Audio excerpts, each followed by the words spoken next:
అదే RTV app వార్తల్ని క్షణాల్లో చదివే అవకాశం ఉంటుంది. ఒక న్యూస్ పేపర్, ఒక టెలివిజన్ ఛానల్ మీ చేతుల్లో ఎప్పుడూ ఉంటాయి. జనసేన, తెలుగుదేశం, బీజేపీ కూటమిగా జనసేన అభ్యర్థి ప్రచారంలో భాగంగా చేస్తుంటే మేము మూడు పార్టీల వాళ్ళు కలిసి పర్మిషన్ తీసుకొని ప్రచారం చేస్తూ ఉంటే ఆ పర్మిషన్ కూడా లెక్క చేయకుండా వైసీపీని నా కార్యకర్తలు వచ్చి రోడ్డుకు మధ్యలో అడ్డుకొని గొడవలు సృష్టించడం జరిగింది. అవన్నీ కూడా వీడియోలో సోషల్ మీడియాలో వైరల్ కూడా అయింది మొన్న ఈవినింగ్. దానిపైన మేము స్పందించి వాళ్ళు పోలీసులంతా ఉంటే కూడా పోలీసులు చెప్తాడు వాళ్ళు ఏమీ యాక్షన్ తీసుకోలేదు. మేము దారి తీసుకొనేసి మా దారికి మేము వస్తే మమ్మల్ని అందరినీ కూడా కొట్టి కాలువల్లో తోసి స్కూటర్లంతా కింద పెట్టేసి భయభ్రాంతులు చేయడం జరిగింది. ఎట్టకేలకు మేము తప్పించుకొనేసి మా దారిలో మేము మూలకొకరు పరిగెత్తి రావడం జరిగింది. ఇటువంటి అరాచకాలు ఈ తిరుపతి పట్టణంలో వైసీపీ నాయకులు చేస్తున్నారు. ప్రతిరోజు వారం రోజులుగా ఒక అభ్యర్థిగా ఒక కూటమి అభ్యర్థులందరూ కూడా ప్రచారం చేస్తూ ఉంటే పర్మిషన్లు తీసుకొని మేము ప్రచారం చేస్తూ ఉంటే వారం రోజులుగా ఇదే గొడవలు సృష్టిస్తున్నారు. పోలీసులకు 3 సార్లు కంప్లైంట్ చేసాం. పోలీసులు కూడా దీనిపైన యాక్షన్ తీసుకోకుండా ఇంతవరకు ఉన్నారు. ఎలక్షన్ కమిషన్ కూడా రిపోర్ట్ చేసాం, కలెక్టర్ గారికి రిపోర్ట్ చేసాం. కలెక్టర్ గారు కూడా దీనిపైన యాక్షన్ తీసుకోవడం లేదు. ఖచ్చితంగా ఈరోజు మేము అందరం కూడా ఎస్పీ గారికి కంప్లైంట్ రాతపూర్వకంగా ఇవ్వడం జరిగింది. దీనిపైన మేమందరం కూడా ఇంకొకసారి ఇటువంటి దుర్ఘటనలు ప్రచార సమయాలలో జరిగితే ప్రతిఘటన తప్పదు. ఖచ్చితంగా కూడా మేము వాళ్ళని ఎదుర్కొంటాము. దయచేసి మీరు అధికారులు లా అండ్ ఆర్డర్ని కంట్రోల్ చేయండి. మీరు ఇంతవరకు కూడా మేము ఎన్నిసార్లు చెప్పినా మేము అదే ఇప్పుడు ఎస్పీ గారు కూడా చెప్తాం. మీరు చెప్తున్నారు కింద ఆఫీసర్లు పనిచేయడం లేదనేసి. ఖచ్చితంగా వైఎస్ఆర్ కాంగ్రెస్ పార్టీకి పోలీసు సహకరిస్తూ ఉంది. అది సహకరించకూడదనేసి కూడా మేము ఎస్పీ గారికి కంప్లైంట్ చేస్తున్నాం. ఈరోజు ప్రభుత్వంలో డీజీపీకి పార్టీలకు కూడా తెలుగుదేశం పార్టీకి జనసేన పార్టీకి కూడా ఈ కంప్లైంట్స్ కూడా పంపడం జరుగుతూ ఉంది. ఇటువంటి దుర్ఘటనలు తిరుపతి పట్టణంలో పునరావృతం కాకూడదు. మాట ఎత్తితే చిత్తూరు నుంచి 2000 మంది రౌడీలు తెచ్చుకున్నారని అంటున్నారు. ఈ ప్రజాప్రతినిధి ఒక ఎమ్మెల్యే, ఆయన ఎమ్మెల్యే చిత్తూరు నుంచి 2000 మంది గోండాలు రౌడీలు తెచ్చుకోవాల్సిన అవసరం మాకు లేదు. ఇక్కడే 3 లక్షల ఓట్లు ఉంటే దాంట్లో 2,50,000 మంది వైఎస్ఆర్ కాంగ్రెస్ పార్టీ రెచ్చగొడతా ఉంది. మాకుండేది తెలుగుదేశం, జనసేన, బీజేపీ 3 పార్టీలలోనే 2.5 లక్షల మంది కేడరు ఓటర్లు మా పక్కున్నారు వన్ సైడ్. రేపు జరిగే ఎన్నికల్లో మీకే తెలుస్తుంది. అటువంటిది మాకు 2,000 మంది తెచ్చుకోవాల్సిన అవసరం మాకు లేదు. గుర్తుపెట్టుకోండి భూమన కరుణాకర్ రెడ్డి గారు, మాకు ఆ సంస్కృతి అది కాదు. మీకు ఆ సంస్కృతి నీకు మొదటి నుంచి అలవాటైంది. అది కడప నుంచి తీసుకొచ్చావు తిరుపతికి. ఈ సంస్కృతి కడప సంస్కృతి. రాజారెడ్డి దగ్గర నుంచి ప్రోత్సహించుకొని నువ్వు అరాచకాలు సృష్టించడం నీకు అలవాటు. నీకు రౌడీ షీట్లు కేసులంతా నీ లెక్కనుంది, నీపైన ఉంది. కానీ మా పైన ఒక్క కేసు ఉంటే కూడా నువ్వు రైట్ ఇన్ఫర్మేషన్ యాక్ట్ కింద అడిగి తీసుకో. నువ్వు చెప్పు. నువ్వు ఒక తిరుమల తిరుపతి దేవస్థానంలో చైర్మన్గా ఉన్నావు. నువ్వు కూడా అబద్ధాలు, దెయ్యాలు, వేదాలు వల్లించినట్టు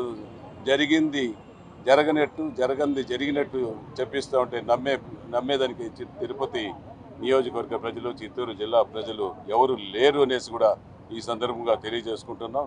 నువ్వు ప్రోత్సహిస్తున్నావు.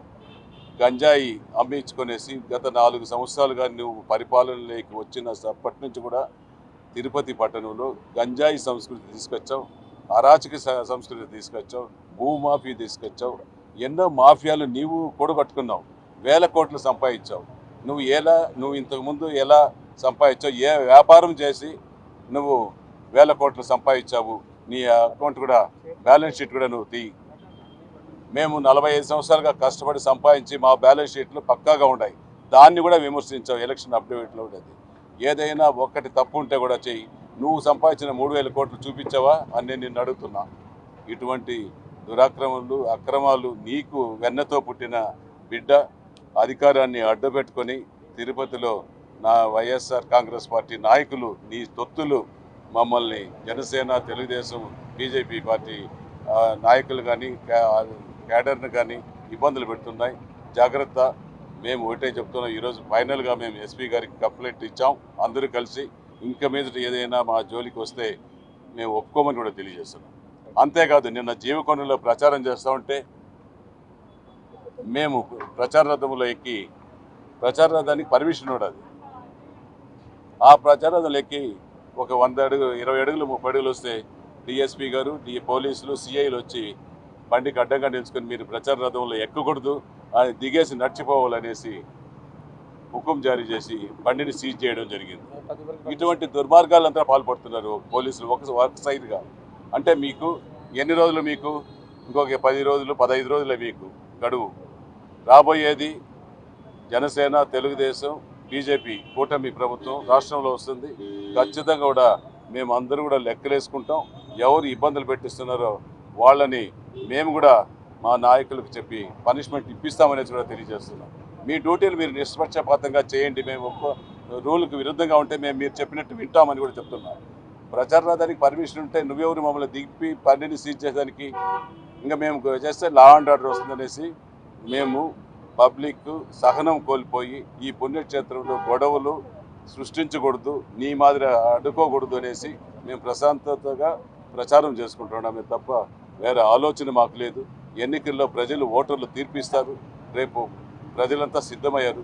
ఒక్కరిని వదిలిపెట్టావా టీటీడీ తిరుపతి నియోజకవర్గంలో ఎంప్లాయీస్ని కానీ, వ్యాపారస్తులు కానీ, సామాజిక వర్గాన్ని కానీ ప్రతి ఒక్కరిని కూడా నువ్వు కక్షగట్టి వేధించుకొని గుప్పిట్లో పెట్టుకొని రాజకీయం చేస్తున్నావు. ఇది తగదు నీకు. నీకు భగవంతుడు నీకు శిక్షిస్తాడని కూడా చదువుగా తెలియజేస్తాను. ఓటమి భయం పట్టుకుని నామినేషన్ ఏ రోజైతే వైఎస్ఆర్సీపీకి చూసిందో, జనసేన, తెలుగుదేశం, బీజేపీ ఒక మంది మార్బలం చూసిందో, ఆ రోజు నుంచి భయం పెట్టుకునేసి మమ్మల్ని వేధింపులకు గురి చేస్తున్నాడు. ఇంకా ప్రజలను రెచ్చగొడుతున్నాడు. తిరుపతి నియోజకవర్గంలో శాంతిని కోరుకుంటున్నారు, మా నాయకులు శాంతిని కోరుకుంటున్నారు. చూస్తున్నారు, 99 సార్లు సహనం వహిస్తారు. ఇంకా తప్పదనుకుంటే 100సారి యుద్ధానికి మేము రెడీలో ఉన్నామనేసి కూడా మీకు తెలియజేస్తాం. మరిన్ని వీడియోస్ కోసం ఛానల్ ని సబ్స్క్రైబ్ చేయండి, లేటెస్ట్ అప్డేట్స్ కోసం వాట్సాప్ ఛానల్ ని ఫాలో చేయండి అండ్ లింక్ డిస్క్రిప్షన్ లో ఉంది.